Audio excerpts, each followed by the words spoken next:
30 साल पुराने नेता राकेश सिंह यादव ने पार्टी छोड़ते ही प्रदेश अध्यक्ष जीतू पटवारी और प्रभारी हरीश चौधरी पर गंभीर आरोपों की झड़ी लगा दी है। यादव ने कहा कि कांग्रेस में अब लोकतंत्र नहीं बल्कि तानाशाही चल रही है। सच बोलने वालों को नोटिस देकर चुप कराया जा रहा है, जबकि संगठन कुछ नेताओं की मनमर्जी से संचालित हो रहा है। उन्होंने दावा किया कि राज्यसभा चुनाव की हार के लिए जीतू पटवारी और हरीश चौधरी जिम्मेदार हैं। यादव ने यह भी आरोप लगाया कि जीतू पटवारी प्रदेश अध्यक्ष बनने के योग्य नहीं हैं, वरिष्ठ नेताओं का अपमान करते हैं और उनके नेतृत्व में कांग्रेस अगले 15 सालों तक सत्ता में नहीं लौट पाएगी। वहीं टिकट वितरण और संगठन संचालन को लेकर भी उन्होंने गंभीर आरोप लगाए हैं। कांग्रेस छोड़ने के बाद भाजपा में जाने की संभावना से उन्होंने साफ इनकार नहीं किया है। देखिए, आज से लगभग 30 से 35 साल हो गए मैंने कांग्रेस पार्टी में निस्वार्थ अपनी काम करा, ईमानदारी से काम करा, अनेक लोगों के साथ विभिन्न पदों पे काम करा। लेकिन पिछले 50 साल में पहली बार ऐसा देखने में आया जो प्रदेश अध्यक्ष बने जीतू पटवारी, वो उस पद के लिए डिजर्व ही नहीं करते थे। वो बड़े नेताओं की पसंद हो सकते हैं, लेकिन पद की जो गरिमा होती है उसके अनुरूप नहीं थे। फिर भी हम जैसे अनेक लोगों ने यह स्वीकार करा कि नहीं, काम करते करते सीख जाएंगे। हाल ही में अभी 2 दिन पहले एक पत्र जारी हुआ प्रदेश कांग्रेस से कि कोई भी डिबेट में भाग नहीं लेगा, कोई भी अपनी अभिव्यक्ति नहीं देगा, 3 दिन का मौन सत्याग्रह करेंगे। किस बात का मौन सत्याग्रह?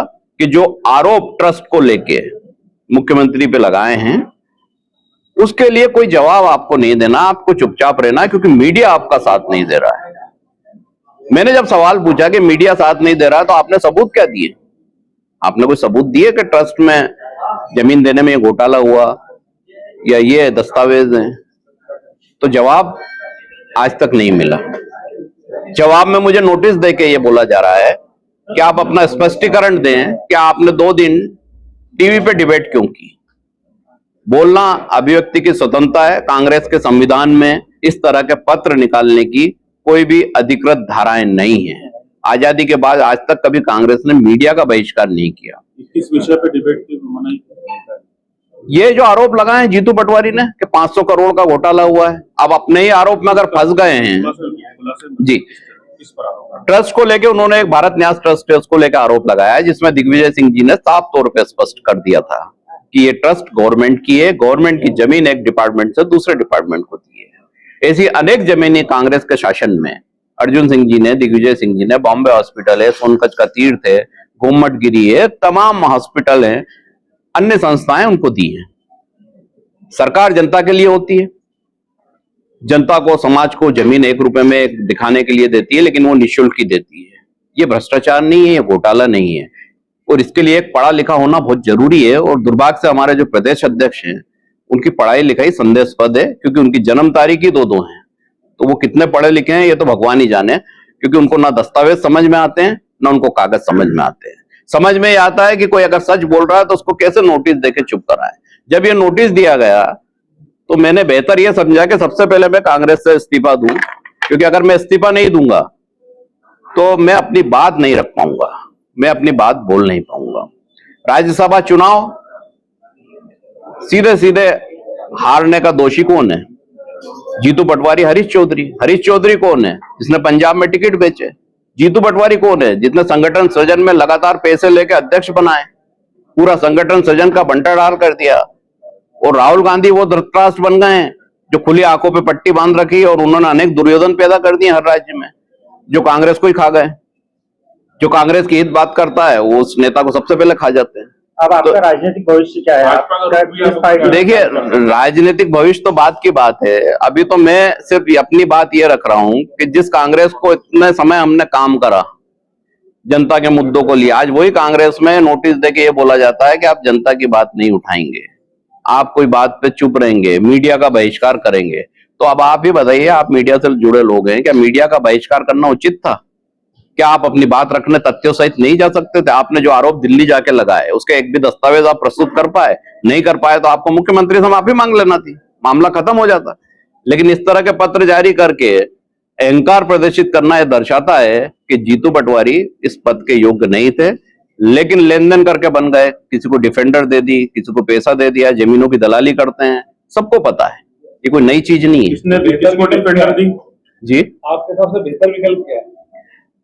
मैं तो अब जब इस्तीफा दे चुका हूं तो अब तो बेहतर विकल्प बताने का उद्देश्य खत्म हो गया। किसने किसको डिफेंडर? हरीश चौधरी ले गए ना, एक डिफेंडर लेके कई पद बांटे जीतू पटवारी से। जीतू पटवारी को बचाने क्यों आते हैं? वसूली करने हर बार आते हैं, मीटिंग करने, कार्यकर्ताओं के फोन नहीं उठाते हैं, स्टारबक्स की कॉफी पीते हैं, आम आदमी के पास जाते नहीं है। और ऐसे लोग अगर कांग्रेस में बने हैं तो आप क्या उम्मीद करते हैं 15-20 साल कांग्रेस मध्य प्रदेश में लौट के नहीं आएगी? नगरीय निकाय चुनाव है, 16 महापौर में से एक भी महापौर जीतने की स्थिति नहीं है। राकेश, आपको क्या लग रहा है जो 500 करोड़ घोटाले का जो मामला था, इसमें कांग्रेस के पास क्या कोई सबूत नहीं थे, इसलिए सबको बोला गया बंद रखने के लिए? निश्चित तौर पे जो आरोप है वो मनगढ़ंत था। अगर सबूत होते तो ईमानदारी से वो दिल्ली की प्रेस कॉन्फ्रेंस में लेके आ जाते। सिर्फ झूठ बोल के रील बनाना और अपने आप को साइकिल चला के नेता दिखाना, तो खुद ही 40,000 से हारे हुए हैं अपनी विधानसभा में। मध्य प्रदेश में कांग्रेस को कैसे जिताएंगे? खुद पार्षद का चुनाव लड़े तो इंदौर में नहीं जीत सकते, ये स्थिति उनकी है। अक्षम बम वाला कांड उनने करा, मीनाक्षी नटराजन वाला कांड उनने करा, दो कांड होने के बाद भी एआईसीसी सो रहा है, उनको होश ही नहीं है। तो इसका एआईसीसी क्यों नहीं एक्शन लेता राहुल? बहुत क्यों मेहरबान है राहुल? देखिए बहुत साफ है। आपको ध्यान होगा दिल्ली में एक एफआईआर दर्ज हुई केसी वेणुगोपाल के खिलाफ, 420, 67, 68, 120 पी की। हरियाणा में एक आदमी उद्योगपति के वाइफ से पैसे ले लिए टिकट देने के, अधिकृत एफआईआर है, कोई आरोप नहीं लगा रहा हूं। तो जब ऐसे लोग बैठे हैं वेणुगोपाल जैसे जो पैसे लेकर टिकट बांट रहे हैं, तो पटवारी के ऊपर वर्दस्त है उन लोगों का। इसलिए तो वो दिग्विजय सिंह का अपमान करते हैं, इसलिए कमलनाथ का अपमान करते हैं, अन्य नेताओं का अपमान करते हैं, क्योंकि उनको मालूम है कि इस बार एक पोटली और देके आ जाऊंगा तो ये भी बात खत्म हो जाएगी। और जबकि मध्य प्रदेश में जो रीढ़ की हड्डी है, राहुल गांधी जी तो उनके समर्थन, आपने तो कई बार पत्र भी लिखा है ऊपर। मैंने एक लाइन बोली ना कि राहुल गांधी जी ऐसे धृतराष्ट्र हैं जिनकी खुली आंखों पे पट्टी बंधी है और उन्होंने अनेक दुर्योधन पैदा कर दिए हैं, तो वो अब उससे पट्टी को खोल ही नहीं पा रहे हैं। तो ये उनका दुर्भाग्य है और कांग्रेस का भी दुर्भाग्य है। राकेश जी, आप ज्वाइन कर रहे हैं बीजेपी? नहीं, मैंने अभी ये बताया आपको कि जो बात थी कि मैंने कांग्रेस से इस्तीफा दे दिया है, कांग्रेस का प्राथमिक सदस्यता से आज मैंने इस्तीफा दे दिया है। वो नोटिस हालांकि मुझे मिला भी नहीं, लेकिन जब बात आई तो अगर हम ईमानदार हैं तो हमें लगता है कि ऐसे लोगों के साथ काम करना संभव नहीं है। अब भविष्य क्या होगा, भविष्य में क्या होना है नहीं होना है, इसकी मेरी अभी किसी से कोई चर्चा नहीं हुई है। जो होगा वो सामने होगा, नहीं होगा तो मैं आपके सामने उपलब्ध हूँ। बीजेपी में क्या सकते? अभी मेरी किसी से कोई बात ही नहीं हुई, मैं अभी कोई बीजेपी आपसे आगे कोई चर्चा करती नहीं, अगर कोई बात होगी जब की बात है, लेकिन आज तो कुछ भी नहीं है। आप यादव महासभा के भी सदस्य रहे और मोहन यादव भी उसी बोर्ड में मेंबर है, तो क्या आपकी उनसे चर्चा हुई है? नहीं, मेरी कोई बात नहीं हुई और मेरे ख्याल से मेरी 15-20 साल से उनसे कभी कोई चर्चा नहीं हुई, मेरा कोई तालमेल भी नहीं है। यादव होना एक समाज का नाते है, वो अपनी जगह, लेकिन ऐसी कोई बात हो के प्रेस कॉन्फ्रेंस नहीं हो रही है, सीधी सीधी प्रेस कॉन्फ्रेंस है। अब इसके बाद क्या होगा ये भविष्य में जो भी तय होगा वो तय करेंगे। किन किन पदों पर रह चुके?